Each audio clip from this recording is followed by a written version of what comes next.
Ar veikia mano mikrofonas, tai gal aš turėčiau įsiveršti į sceną su daina. Ir tikrai esu čia Ryčio Zemkausko kvietimu ir mes kažkada esame ir dainavę scenoje, ir ne kartą, ir ne vieną hitą. Tai tikrai esam ir pramoginės žurnalistikos atstovai.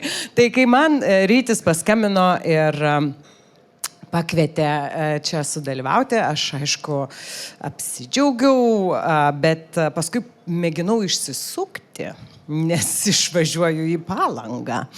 Bet tada Rytis sakė, Beata, kas čia tau yra 12 minučių apie pramogos žurnalistiką pakalbėti. Taigi čia ir iš tiesų visų pirma, gal norėčiau pradėti nuo to, kaip yra svarbu kalbėtis apie žurnalistiką, saugoti ją, branginti, džiaugtis ir džiaugiuosi, kad čia yra žurnalistikos studentų, kuriuos pamačiau. Džiaugiuosi už juos visa širdim, nes iš karto prisimenu savo žurnalistikos institute praleistus metus, nes aš esu tas žmogus, kuris jau 10 klasėje žinojo, norėjo, svajojo būti žurnaliste. Ir kai mes stojom į žurnalistiką 97 metais, tiesą sakant, dauguma, beje, labai džiaugiuosi, kad čia yra ir mano kursiokas, Marius Jokubaitis, kuris dabar dingo, pamatė mane ir išėjo. Na, nieko.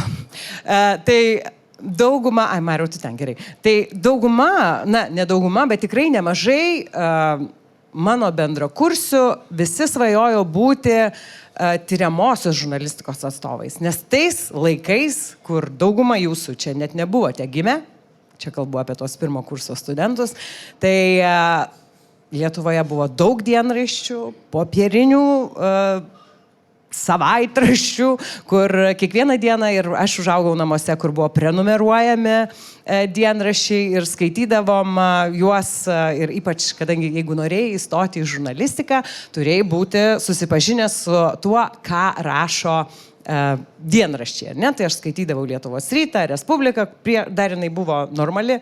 Ir, žodžiu, čia taip plačiai kalbant, bet aš visuomet, aš nebuvau ta idealistė, būsimoji žurnalistė, kuri norėjo dirbti tyriamojoje žurnalistikoje ir išsiaiškinti įvairiausias machinacijas, korupcijas ir panašiai. Aš visuomet norėjau dirbti televizijoje ir būti pramoginė žurnalistė. Kitaip tariant, net kai pradėjau atlikinėti, mano pirmasis darbas beje buvo Cosmopolitan žurnale, kur klausinėjau tuo metu žvaigždžių, lankydavausi tuose žvaigždžių vakarėliuose ir apklausdavau žvaigždės. Vėliau dirbau Vilniaus televizijoje ir tenai taip pat visus reportažus, aš nuo pat pradžių darydavau reportažus tos taip vadinamus lengvuosius, pramoginius. Ir niekada, turiu pasakyti, nedirbau kaip rimta tyrianti dalykus žurnalistė. Tai aš nuo pat pradžių, kai dar buvau mokykloje ir kai stojau į žurnalistiką, tai mano svajonė būti, dirbti pramogoje, dirbti ten, kur žurnalistika iš esmės ar komunikacija žmonėms suteikia geras emocijas. Tai galima sakyti, kad aš ir esu būtent šioje srityje. Ir aišku, nuostabu, Romas Sakadolskis, visi žinome šį, aš dar esu iš tų žmonių, kurie ir girdėjau jo balsą, ir Amerikos balsas, tai yra tiesiog legenda žurnalistikos. Ir jis sakydavo, kad vis tik mes turime kalbėti apie rimtus dalykus taip, kad suprastų kiekvienas žmogus, kad suprastų visi, nes ir dabar, aišku, laikai yra pasikeitę kardinaliai, dabar kiekvienas žmogus yra ir gali būti tas, kuris praneša naujienas ir tas, kuris sukuria pramogą, bet tuo pačiu metu mes, aišku, galėtumėm kalbėti, kad pramoga yra dabar visur. Kur dingo rimtoji žurnalistika? Visi norime tik tai, kas greita, kas linksma. Nebegalime išlaikyti dėmesio ilgiau negu 20 sekundžių. Tai iš kitos pusės aplinkui yra vien tik tai blogos naujienos. Žiniasklaida kalba tik tai apie tai, kas blogai ir taip toliau ir panašiai. Ir mes visą laiką galime galvoti, kad, kur čia eina šitas pasaulis ir kas čia dabar bus. Bet aš manau, kad be abejonės labai yra svarbu kokybiškas turinys, kokybiškos žinios ir atsakomybė. Tai aš puikiai atsimenu, kai turbūt berods 2 kurse, aš čia, aišku, esu pasirašius kalbą, bet kaip dažnai būna, nukrypsta mano kalbos, man visą laiką tai būna, nesvarbu, kiek ruoštumės, vis tiek paskui ateina įkvėpimas, pajunti auditoriją ir truputėlį kalbi galbūt šiek tiek apie kitus dalykus. Bet kai aš studijavau žurnalistiką, teko rinktis, kokią norėčiau specializaciją. Ne? Tai tuo metu galima buvo rinktis spauda, radijas ir televizija. Tai aš nuo pat pradžių pasirinkau televiziją, nes visuomet norėjau dirbti televizijoje ir žurnalistikos institute Bernardinų gatvėje, ten buvo toksai kiemelis ir ten buvo tokia televizijos studija. Ir vienas iš tokių iškiliausių ir mums visiems turbūt labiausiai palikęs įspūdį dėstytojas, tai buvo Skirmantas Valiulis. Amžinatilsis Skirmantas Valiulis ir beje visas pastatas, man atrodo, dabar Skirmanto Valiulio vardu, ar ne? Tai jisai buvo unikalus, charizmatiškas, kuris mus atvedė į kino pavasarį, supažindino su kinu, bet jisai mus ir mokė televizijos pagrindų. Tai kaip jūs manot, mes aišku visi turėjom bandytis ir paskaityti žinias, atsisėdė ten taip gražiai, ten buvo tokia kamera ir reikėjo skaityti žinias. Tai Skirmantas Valiulis, kai aš paskaičiau tas žinias, žinot, ką jisai sakė? Kaip jūs manot, ką jisai sakė? Jisai tikrai nesakė, kad, žinot, jūsų kelias į Labas rytas, ar į Panoramą, ar į kažką tai rimto.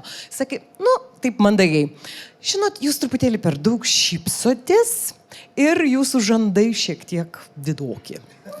Taip, čia rimtas dalykas. Dėl to, kad ne tai, kad jūsų žandai didoki, bet, tokie į apvalesnę pusę ir jisai taip labai gražiai, diplomatiškai bandė paaiškinti, kad aš pernelyg daug šypsausi skaitydama rimtas žinias, tai vienas dalykas, o antras, kad vis tik labiau televizijos ekranui tinka šiek tiek liesesni žmonės. Ir tai tikrai nebuvo, nežinau, dabar šiais laikais tai būtų kažčia per įžeidimas, kur mano kaip studentės teisės. Aš visiškai nepriemu to blogai ir aš visuomet prisimenu Skirmantą Valiulį ir suprantu, kad vis tik žmogaus esybė matosi iš pat pradžių ir aš tikrai niekada ir nedirbau to tokio rimtojo žurnalistinio darbo, niekada nebuvau rimtos laidos vedėja ir mano karjeroje, aišku, yra televizijos žaidimai. Dabar esu labiausiai žinoma kaip kulinarinės laidos vedėja, taip pat vedžiau ir tokią laidą Arti toli, kurioje buvo pasakojamos istorijos apie žmonės gyvenančius užsienyje. Taip pat dabar vedu pokalbių laidą Gero gyvenimo receptai. Ir turbūt mano, sakyčiau, kaip žurnalistės svajonės išsipildymas, žinot, kas buvo, ogi dirbti Olimpiadoje 2012 metais Londone.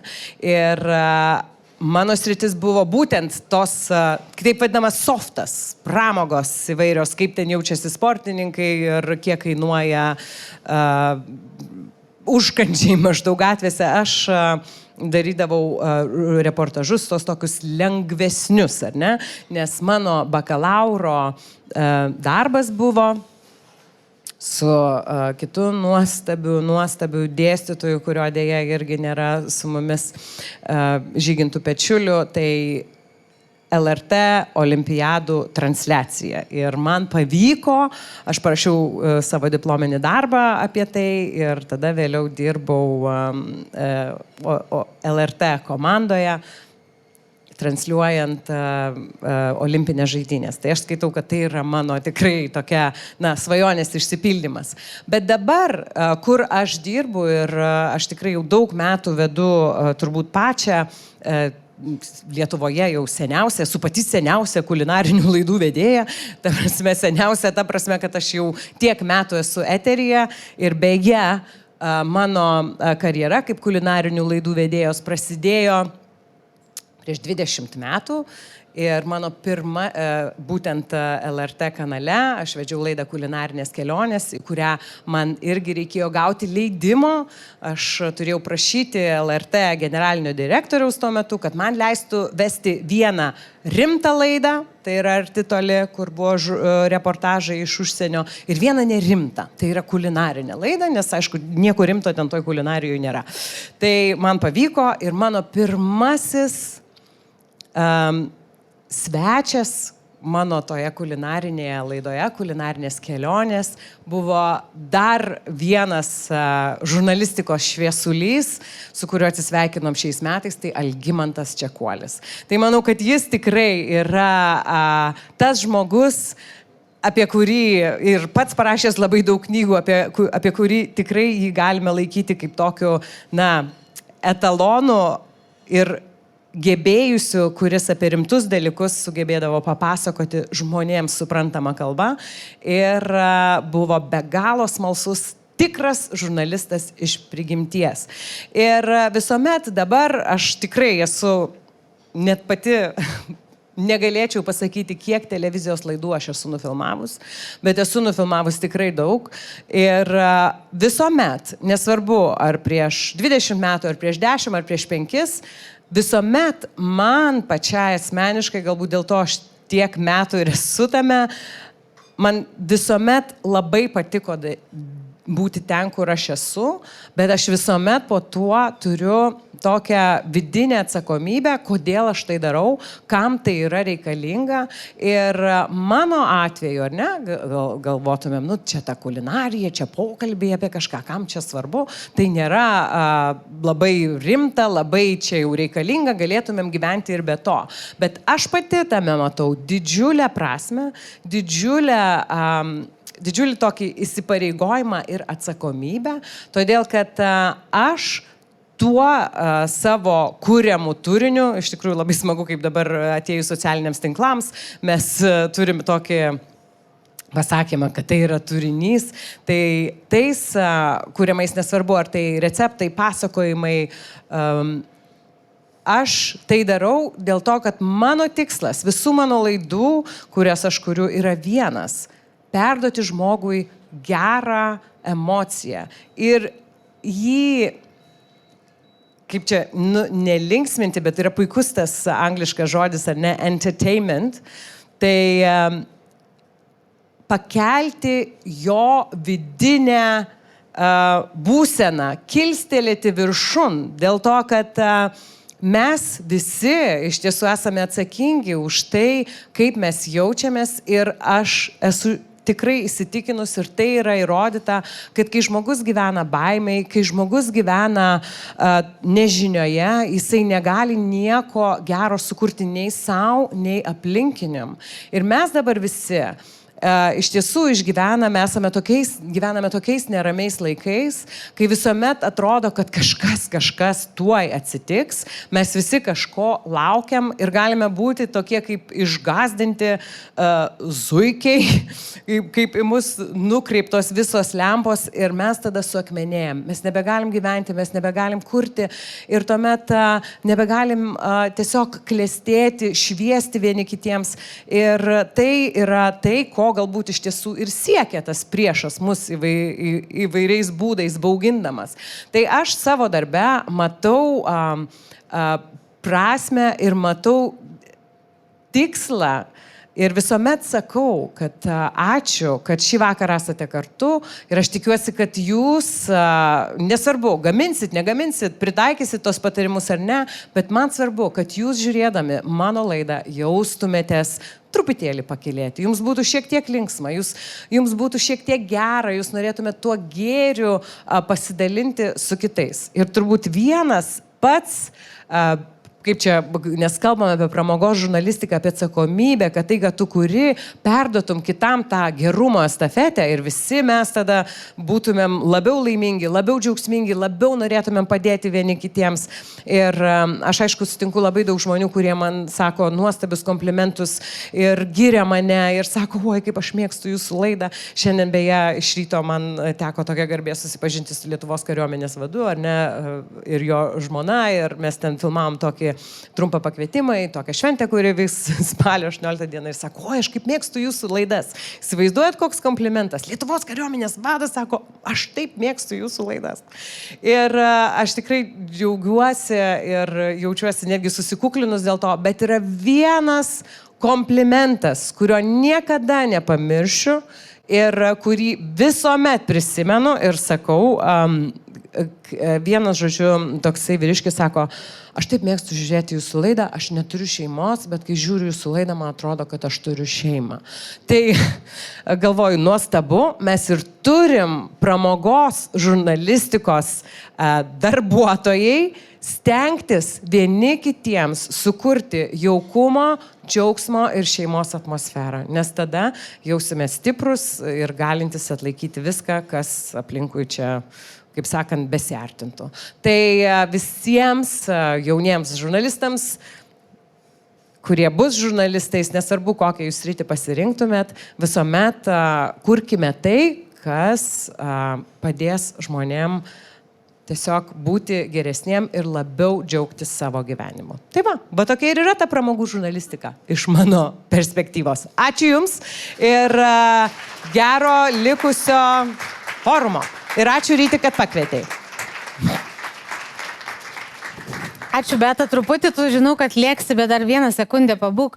Aš pagalvojau, tu taip pasakojai gražiai ir entuziastingai, bet jauteis truputėlį, kad turi teisintis. Lik visi kažką labai rimto veikia. O aš kažką nerimto. Taip. Nu taip yra, nes šiaip aš labai esu patenkinta ir laiminga ten, kur aš esu ir viską, ką aš turiu, aš susikūriau pati.